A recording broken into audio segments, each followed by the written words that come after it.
श्रोता बंधु मानक अनेक अनेक शुभेच्छा और शुभकामना। आज आम गोटे सुंदर कहानी शुणा जहाँकि आम ओडिशार लोक कथा बा सान्ताल संप्रदायर लोक कथा उपरे आधारित कहानीटी गंगा जमुना। गपटीर ना हेउछि गंगा जमुना। गोटे सान्ताल बुढ़ा थिला, तार दुईटी झील थिले। बड़ झीर ना गंगा आ सान झीर ना थिला जमुना। माँ आगरू मरी जाइथिला एवं परे परे एई दुईटी झील को छाड़ी बाप भी दुनिया विदाय नेला। तेणु झील दुहे बाप माँ छेउंड होई कपाल आदरी पड़ी रहिथिले। दिनकर कथा, बणरे दुई भौणी धान सुखाउचंती।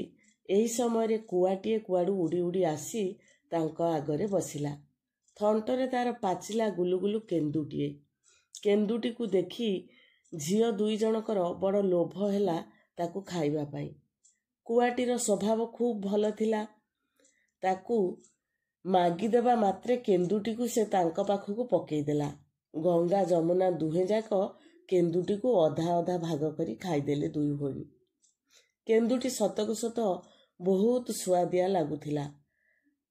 ताकू खाइला परे तांकर लोभ हैला आहुरी केमिति सेई भली केन्दु सेमाने खाई पारंते कि। कुआटी तांकर मन कथा जानी पारिला। एई गोटिए कथा, मु आगे आगे उड़ी उड़ी जाउछि, तुमे मो पछे पछे आस, जेते इच्छा सेते केन्दु खाइब। एई कथा कही कुआटी आगे आगे उड़ीबाकू लागिला। धान तार सेमती रास्ता उपरे पड़िछि।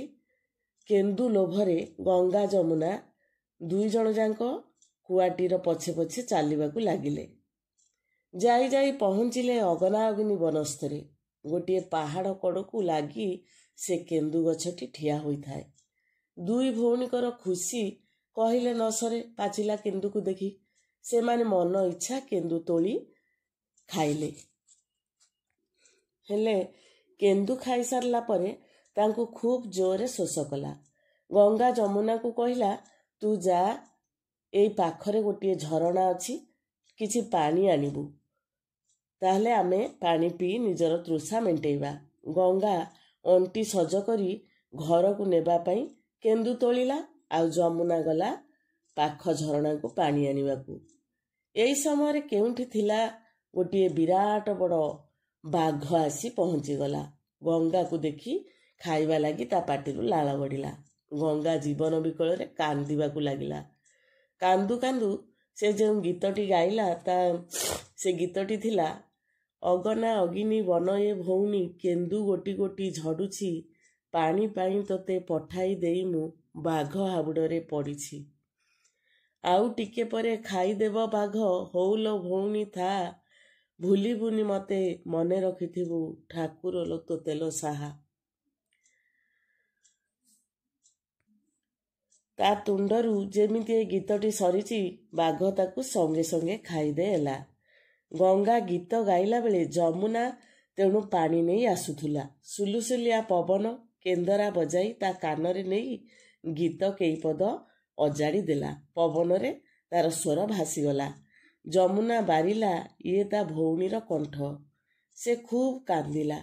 कांदी कांदी दुई आखि तार पूरा फुलीगला। लाल टहटह पड़ीगला। केतेबेले लुचि लुचिकी से आसी भौणी पाखरे पहुँची गला। देखिला भौणी तो आउ नाही, खाली हाड़ आउ मथार बाल सेठी केवल पड़िछि। ताकू देखी भौणीर छवि ता आखि आगरे नाचिगला। तार कथाबार्ता, स्नेह, श्रद्धा सबु किछि तार मने पड़ीगला। से हाड़ पाखरे बसी गंगा पाई कांदुछि। एई समय पुणी से बाघ आसिला। जमुना को गोटे बुद्धि दिसिला। से केन्दु गछ उपरकू अति शीघ्र चढ़ीगला। तारी उपरे बाघ भୟରେ से 7 दिन 7 राति से गछ उपरे रहिला। जमुना ता आखिरू लुह झरी झरी से गछ तले गोटे झरणा बहिगला। 7 दिन परे से बाटे दुईटी गाईआल पिला आसिले। तांकू देखी बाघटी बणकू चलीगला। जमुना तांकठू आश्वासना पाई ओह्लैला तलकू। गाईआल पिला दुईंकर रांधी बाड़ी देवाकू आउ केही नथिले। ସେମାନଙ୍କ ସାଥିରେ ଯିବା ପାଇଁ ଯମୁନାକୁ ବାଧ୍ୟ କରି ଡାକିଲେ। ଏଣେ ବି ବାଘ ଜଗିଥିଲା ବୋଲି 7 ଦିନ 7 ରାତି ଗଛ ଉପରେ ଯମୁନା ରହି କାନ୍ଦି କାନ୍ଦି ହାଲିଆ ହୋଇଯାଇଥିଲା, ଥକି ପଡ଼ିଥିଲା। ତେଣୁ ତା ମନୋବଳ ବି ପୁରା ଦୁର୍ବଳ ହୋଇଯାଇଥିଲା ଭଉଣୀକି ହରେଇ। ତେଣୁ ସେ ଯମୁନା ଆଉ କିଛି ନ କହିପାରି ସେ ତାଙ୍କ ସହ ଘରକୁ ଗଲେ ବି ଘରେ ତା ପାଇଁ ଆଉ କେହି ନାହାନ୍ତି। ଭଉଣୀଟି ଥିଲା, ଭଉଣୀକି ବାଘ ଖାଇଦେଲା। ତେଣୁ ସେ ସେମାନଙ୍କ ସହିତ ଚାଲିଗଲା। ସାନ ଗାଈଆଳ ପିଲାଟି ତାକୁ ଖୁବ୍ ଭଲ ଲାଗିଲା। କିଛି ଦିନ ପରେ ସେ ତାକୁ ବାହା ହେଲା। ଏଣେ ବଣ ଭିତରେ ଗଙ୍ଗାର ଖପୁରି ହାଡ଼ ଯେଉଁଠି ପଡ଼ିଥିଲା ସେଥିରୁ କିଛି ଦିନ ପରେ ଗୋଟିଏ ଲାଉ ଗଛ ଉଠିଲା। ସେ ଗଛରେ ବଡ଼ ବଡ଼ ଲାଉ ଫଳିଲା। ମୁଣ୍ଡର ବାଳ ଯେଉଁଠି ପଡ଼ିଥିଲା ସେଥିରୁ ଜନ୍ମିଲା ବାଉଁଶ ଗଛ। ଏଇ କଥା ଗାଈଆଳ ପିଲା ଦୁହେଁ କିପରି ଜାଣନ୍ତେ? ସେମାନେ ଦିନେ କେନ୍ଦରା ଏବଂ ବଇଁଶୀ କରିବା ପାଇଁ ସେ ଲାଉ ଭିତରୁ ଗୋଟିଏ ଲାଉ ଏବଂ ସେ ବାଉଁଶ ବୁଦା ଭିତରୁ ଗୋଟିଏ ବାଉଁଶ କାଟି ନେଲେ। କେନ୍ଦରା ହେଲା, ବଇଁଶୀ ବି ହେଲା। ମାତ୍ର ବଜେଇଲା ବେଳକୁ ତା ଭିତରୁ ବାହାରିଲା ସେଇ କରୁଣ ସ୍ୱର, ଅଗନା ଅଗିନୀ ବନ ଏ ଭଉଣୀ, କେନ୍ଦୁ ଗୋଟି ଗୋଟି ଝଡ଼ୁଛି, ପାଣି ପାଇଁ ତତେ ପଠାଇ ଦେଇ ମୁଁ ବାଘ ହାବୁଡ଼ରେ ପଡ଼ିଛି। ଆଉ ଟିକେ ପରେ ଖାଇଦେବ ବାଘ, ହଉଲୋ ଭଉଣୀ ଥା, ଭୁଲିବୁନି ମତେ, ମନେ ରଖିଥିବୁ, ଠାକୁର ତୋତେ ଲୋ ସାହା। ଏ କି କରୁଣ ସ୍ୱର! ସେ ଗୀତ ଶୁଣି ଯମୁନାର ବଣ ଭଉଣୀ କଥା ମନେ ପଡ଼ିଗଲା। ନିତିଦିନ ସେ କେନ୍ଦରା ଏବଂ ବଇଁଶୀକୁ କୋଳକୁ ତୋଳି ନେଇ ଗେଲ କରେ। କହେ, ଅପାଲୋ, ମୁଁ ତୋତେ ଭୁଲିନି, କିଛି ବି ମୁଁ ଭୁଲିନି। ଏ କେନ୍ଦରା ଆଉ ବଇଁଶୀ ମୋତେ ସବୁବେଳେ ତୋ କଥା ମନେ ପକାଇ ଦେଉଛି। ବେଶୀ ନୁହେଁ, ମୋତେ ଆଉ ଥରୁଟିଏ ଖାଲି ଦେଖା ଦିଅନ୍ତୁ କି? ମୋର ଯାହା କହିବାର ଅଛି ମୁଁ ତୋତେ ପଚାରି ଦିଅନ୍ତି, ତୁ ମୋତେ କିଛି କଥା ହୁଅନ୍ତୁ, ମୋ ମନ ଟିକେ ଖୁସି ହୋଇଯାଆନ୍ତା। ଏଥିମଧ୍ୟରେ ଗୋଟିଏ ଅଦ୍ଭୁତ କାଣ୍ଡ ଘଟିଲା। ଯମୁନା ଦିନେ ସକାଳୁ ଉଠି ଦେଖିଲା ତା ଉଠିବା ଆଗରୁ ତା ଘରର କାମଦାମ ସବୁ ସରିଯାଇଛି। କିଏ କରିଦେଇଛି କିଛି ବି ସେ ଜାଣିପାରିଲା ନାହିଁ। ଚୁଲି ଲିପା ହୋଇଯାଇଛି, ଘର ଝାଡ଼ୁ ହୋଇଯାଇଛି, ଘରର ଜିନିଷପତ୍ର ସଜଡ଼ା ସଜଡ଼ି ହୋଇ ରହିଛି, ବାସନ ମଜା ହୋଇଯାଇଛି। କେବଳ ଦିନେ ନୁହେଁ, 2 ଦିନ ନୁହେଁ, ସବୁଦିନ ଏମିତି ଯମୁନା ଦେଖିଲା ସେଇ ଏକା କଥା। ଗାଈଆଳ 2 ଭାଇ ମଧ୍ୟ ସେ କଥା ଦେଖି ଆଶ୍ଚର୍ଯ୍ୟ ହୋଇଗଲେ।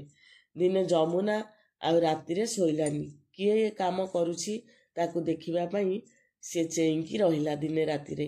ଠିକ୍ ପାହାନ୍ତା ପହରକୁ ଦେଖିଲା କେନ୍ଦରା ଭିତରୁ ଝିଅଟିଏ ବାହାରି ଆସି ଘରର କାମଦାମ କରୁଛି।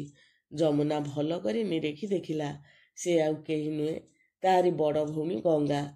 ସେ ଅପା ବୋଲି ଡାକି ତାକୁ ହଠାତ୍ ଯାଇ କୁଣ୍ଢେଇ ପକାଇଲା। ସେଇଦିନଠୁ 2 ଭଉଣୀ ଏକାଠି ରହିଲେ। ଗାଈଆଳ ପିଲାଟିର ବଡ଼ ଭାଇ ବାହା ହେଲା ଗଙ୍ଗାକୁ। ତେଣିକି ସୁଖରେ ସେମାନେ ଜୀବନ ଅତିବାହିତ କଲେ। ଦୁଃଖର ଦିନ ଘୁଞ୍ଚିଗଲା। ତେଣୁ ପରସ୍ପରର ସ୍ନେହ, ମମତା, ଶ୍ରଦ୍ଧା ଥିବାରୁ ସେ ଯାହା ବି ହଉ, ଲୋକ କଥା ହେଲେ ବି ସମ୍ପର୍କ 2 ଭଉଣୀଙ୍କର ଏତେ ନିବିଡ଼ ଥିଲା। ଜଣେ ଜଣକୁ କେମିତି ଭୁଲି ପାରୁନଥିଲା ଏବଂ ଭଗବାନ ତାଙ୍କର ମନବାଞ୍ଛା ପୂରଣ କରିକି ପୁନର୍ବାର 2 ଭଉଣୀକୁ ଏକତ୍ରିତ ଏକାଠି କରେଇଲେ। କାହାଣୀଟି କିଭଳି ଲାଗିଲା ନିଶ୍ଚିତ ଭାବରେ କମେଣ୍ଟରେ ଜଣେଇବ। ରହିଲି, ଧନ୍ୟବାଦ।